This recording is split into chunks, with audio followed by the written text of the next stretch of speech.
Okay guys, it's been 2 days since I've gotten it installed. Fit and finish looks pretty good. We're going to look at the start time real quick and the boot up, and we're going to talk about boot time. There's 2 different boot times and what to expect. So this is from cold. I had the battery turned off, plugged it back up.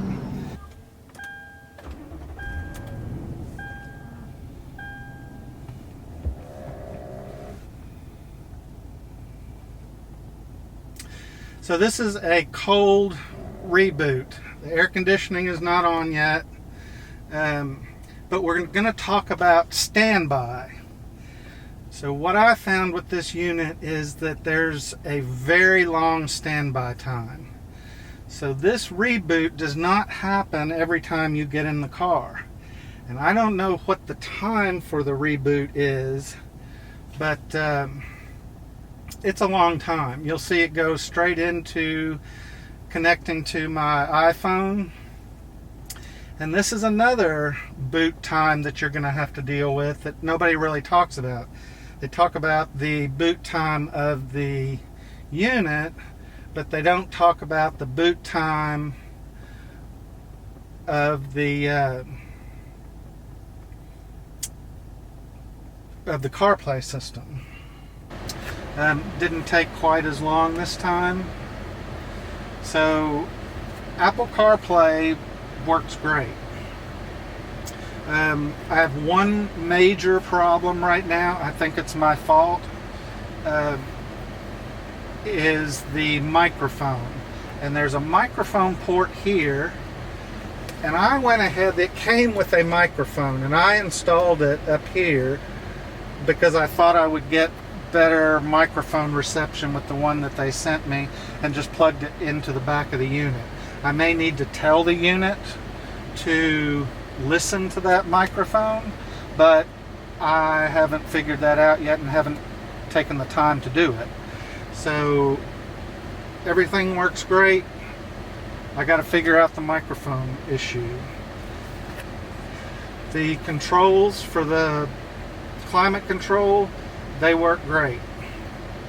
I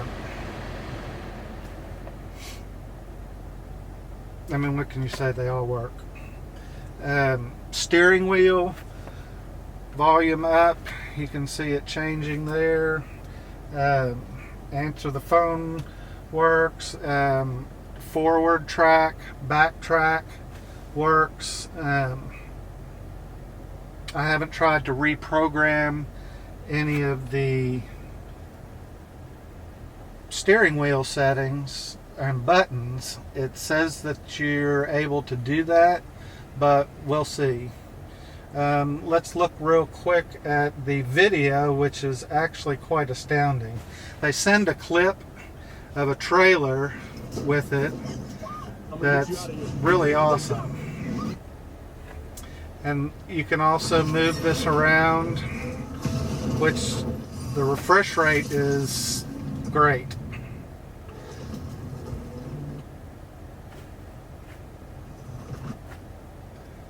You can go half screen. I think that's the original. The exploded looks a little distorted. If you go to,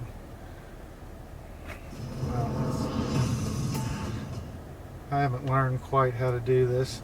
And these little buttons you can pull down and make it go down or back up. So very customizable. What I did find out, and what I realized once I got this in, is that I'm going to have to do more videos about the learning of this, because there is a much bigger learning curve. Is this unit plug and play physically? I would tend to lean towards yes, it is. I plugged everything in, and the things that are working now, with exception to the microphone, are what are working without doing anything to it. The climate controls worked great. Steering wheel came on. I haven't plugged in the little canvas to read what all the car has to to feed to the unit. But I will say that I gained some interesting things. On the reverse, I gained the ability for it to know where the steering wheel is turning, which I absolutely did not have before. And the straight line I can remove, but that is being projected from the rear view camera. And I kind of like it doubled over like that, so I know where I'm going and then where straight is. So that feature has been amazing and very unexpected and awesome.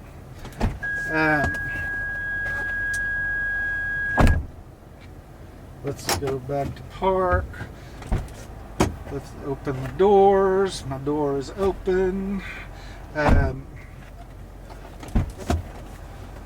All four doors show is open. The rear view show is open, not the hood. I assume that's because there's no sensor up there.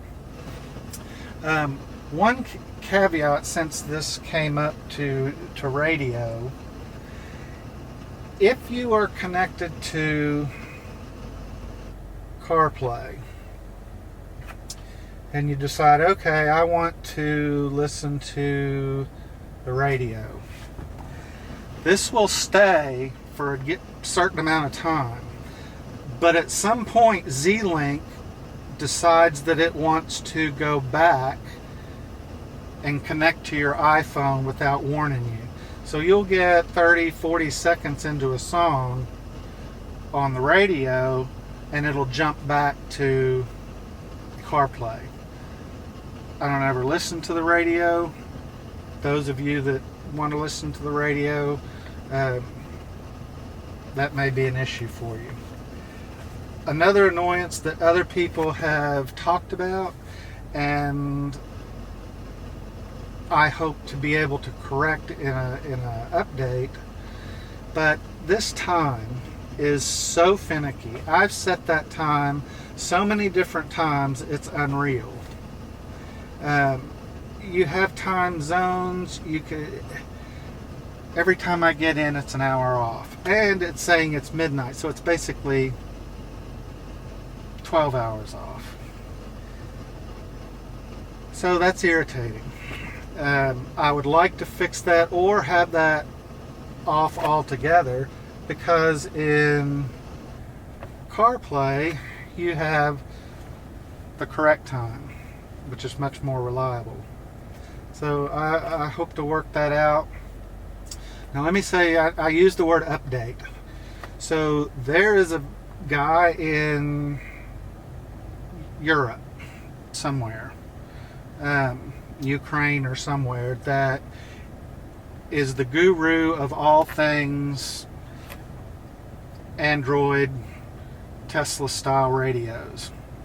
He writes code. He has written an update that people swear by. Again, I haven't looked into it yet. I plan on doing that next. And I plan on doing videos covering each thing I learn. So I'm mostly interested in CarPlay, so we'll start off with CarPlay, and then we'll look at some of the other features of the stereo, because there's lots of videos about this system and how it works. I did, my USB is going to be right there.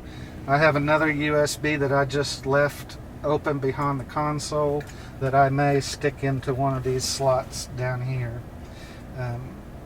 But that's at a later date, and I don't need to use them right now because all of my music comes off of CarPlay. So this is a very different animal if you're not going to be using CarPlay. I find CarPlay to be excellent. Once I get the microphone situation switched out, that's pretty much all I will be using. I don't travel far enough to really have videos. It's a neat option and it plays really well on this. I don't have any plans of connecting up the home entertainment or the rear view entertainment system and working that out, mainly because it would just take a lot of time, and I don't know. I'm really not interested. I thought I would be interested in making that work, and I know a lot of you are interested in that. But I don't have any kids. I have one granddaughter, and like I said, I don't travel long distances even with her. She can look at the iPad if she wants to occupy her time. So I know I didn't cover everything. I just wanted to get this out and get this finished. I know you guys have been asking for it, and my plan is to continue with videos as I figure this out, each system at a time, because there is a large learning curve to it. So kind of 2-year project of research and installation and everything, all done. Looks good.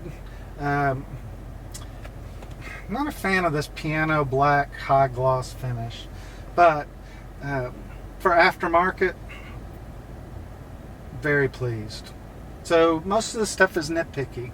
If you're going to buy this unit, I would highly recommend it, especially if you're going to be using CarPlay. The Z-Link works great as an aftermarket software.